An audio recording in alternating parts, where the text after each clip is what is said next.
عليكم ورحمة الله وبركاته.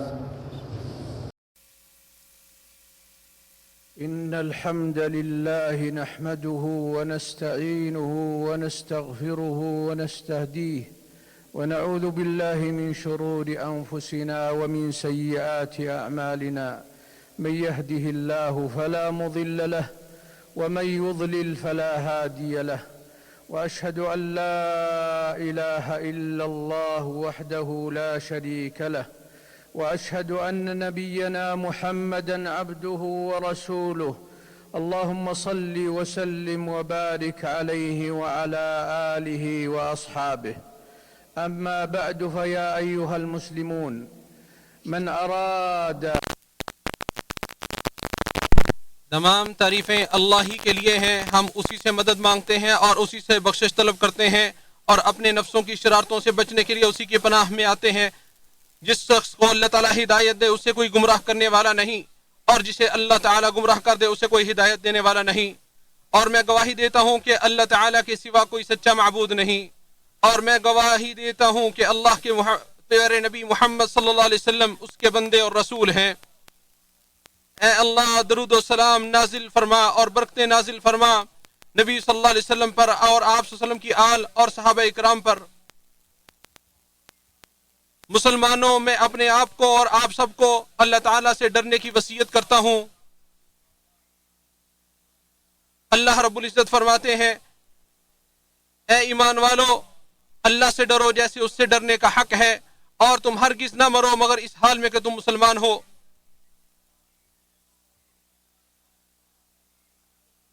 حمد و صلات کے بعد اللہ تعالیٰ کے علاوہ کوئی علم غیب نہیں رکھتا، اس بات پر پختہ ایمان و یقین رکھنا صحیح عقیدے کے مسلمات میں سے ہے. ارشاد باری تعالیٰ ہے، کہہ دیجئے کہ آسمان والوں اور زمین والوں میں سے سوائے اللہ کے کوئی غیب نہیں جانتا، انہیں تو یہ بھی معلوم نہیں کہ کب اٹھائے جائیں گے.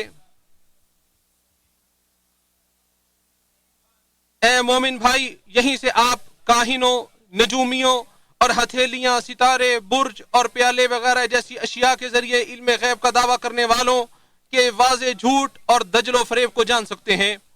جو جھوٹ اور دجل و فریب کا سہارا لے کر مستقبل کی خبریں بتلانے یا انسانوں سے مخفی امور کے جاننے کا دعویٰ کرتے ہیں، جیسا کہ میڈیا میں اس طرح کی چیزیں نشر ہوتی رہتی ہیں جنہیں علم ابراج، علم نجوم وغیرہ کا نام دیا جاتا ہے، ان سب کی بنیاد مختلف قسم کے جھوٹ اور قسمہ قسم کے خرافات پر قائم ہے، اور ان سب کا شمار علم کہانت اور علم نجوم میں ہوتا ہے، جس کی نہ تو کوئی زمینی حقیقت ہے اور نہ ہی شریعت میں اس کی کوئی اصل ہے.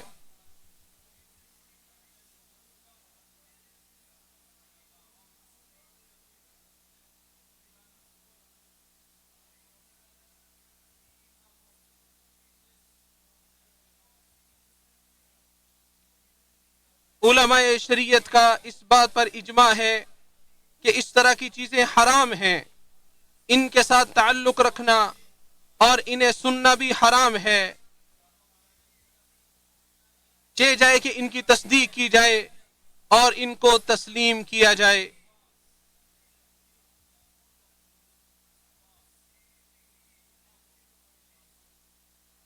آپ صلی اللہ علیہ وسلم نے فرمایا، جس نے علم نجوم کا کوئی حصہ سیکھا تو اس نے جادو کا ایک حصہ سیکھا. وہ جتنا زیادہ علم نجوم سیکھے گا اتنا ہی زیادہ جادو سیکھے گا. اسے ابو داود اور ابن ماجہ نے صحیح سند کے ساتھ روایت کیا ہے. اور بخاری مسلم کی ایک روایت میں ہے کہ اللہ تعالیٰ نے فرمایا، جس نے یہ کہا ہم پر فلاں فلاں ستارے کے غروب و طلوع ہونے کی وجہ سے بارش ہوئی ہے، تو وہ میرے ساتھ کفر کر کے ستارے پر ایمان رکھنے والا ہے.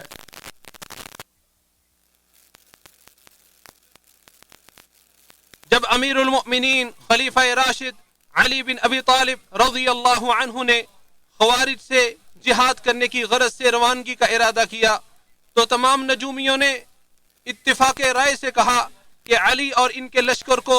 شکست سے دوچار ہونا پڑے گا، کیونکہ وہ ایسے وقت میں نکل رہے ہیں جبکہ چاند برج عقرب کے میں داخل ہو چکا ہے. آپ رضی اللہ عنہ نے کہا، بلکہ ہم اللہ پر توکل اور بھروسہ کرتے ہوئے اور نجومیوں کی بات کو جھٹلاتے ہوئے سفر کریں گے۔ چنانچہ آپ رضی اللہ عنہ اپنے لشکر کے ساتھ سفر پر نکل گئے۔ اللہ تعالی نے آپ کو فتح و نصرت سے سرفراز کیا اور ہم کنار کیا۔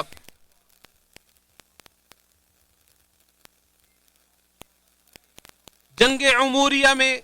تمام نجومیوں نے بالاتفاق کہا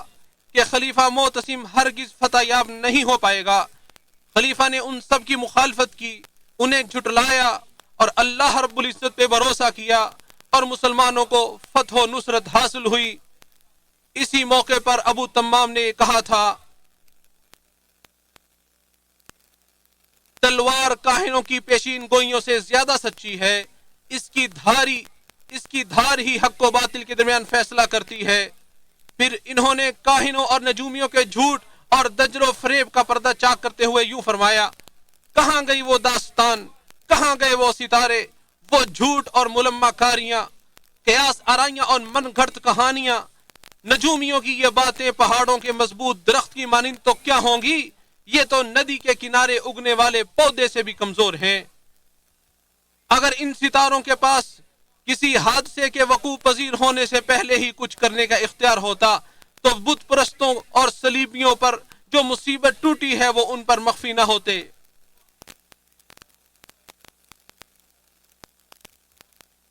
اہل علم فرماتے ہیں، اگر نجومیوں کے جھوٹے داموں اور واقعات پر غور کرنے لگیں تو ان سے کئی کتابیں تیار ہو سکتی ہیں، اور جو بھی ان خرافات اور بے تکی باتوں پر اعتماد کرتا ہے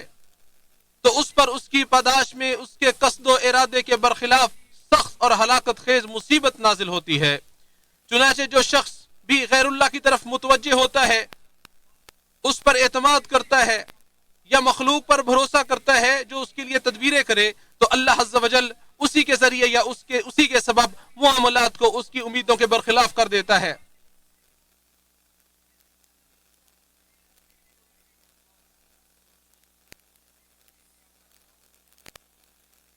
تو حدیث پاک میں آتا ہے، جس نے اللہ کو چھوڑ کر کسی اور چیز سے امید لگائی وہ اسی چیز کے سپرد کر دیا جاتا ہے۔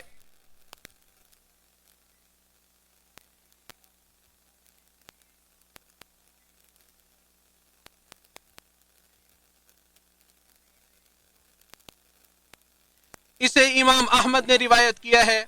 اور حسن سند کے ساتھ اسے نقل کیا ہے۔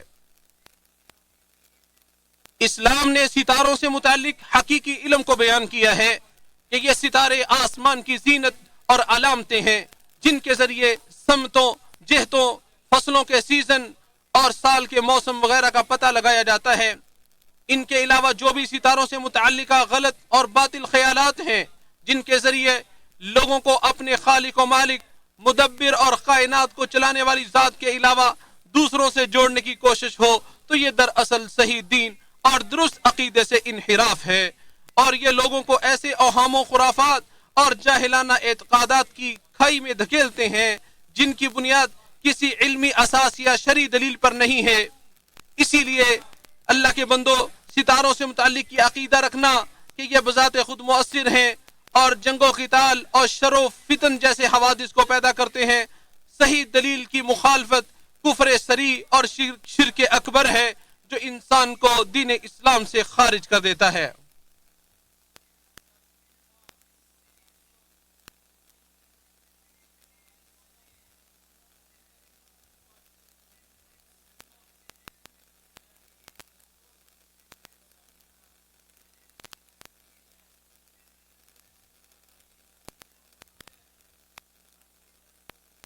اسی طرح جو ان ستاروں کو سبب مانتے ہیں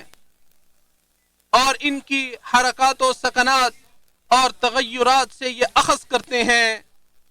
کہ مستقبل میں ایسا ہوگا اور ستاروں کے طلوع ہونے سے غیب کی خبروں اور مستقبل کے واقعات کے جاننے کا دعویٰ کرتے ہیں جو ابھی واقع ہی نہیں ہوئے، جس کو فلکی حالات کے ذریعے زمین کے حوادث پر استدلال کرنا کہا جاتا ہے، تو علماء کی تحقیق کے مطابق یہ اللہ رب العزت کے ساتھ کفر کرنا ہے، کیونکہ اس میں علم غیب کا دعویٰ ہے جس کو اللہ وحدہ لا شریک کے علاوہ کوئی نہیں جانتا، چنانچہ جو ایسا دعویٰ کرتا ہے وہ اللہ اور اس کے رسول کی تکذیب کرتا ہے۔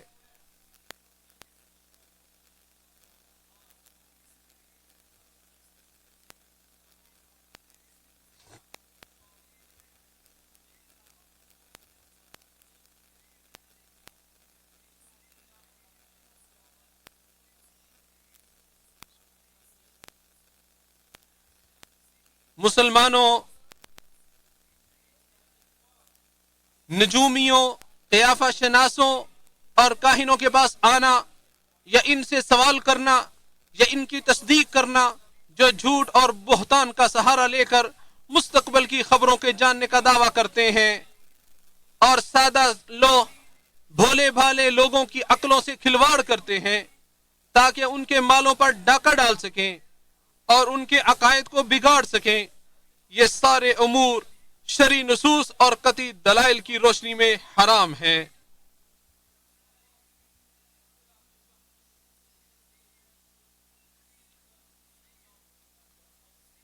صحیح مسلم کی روایت ہے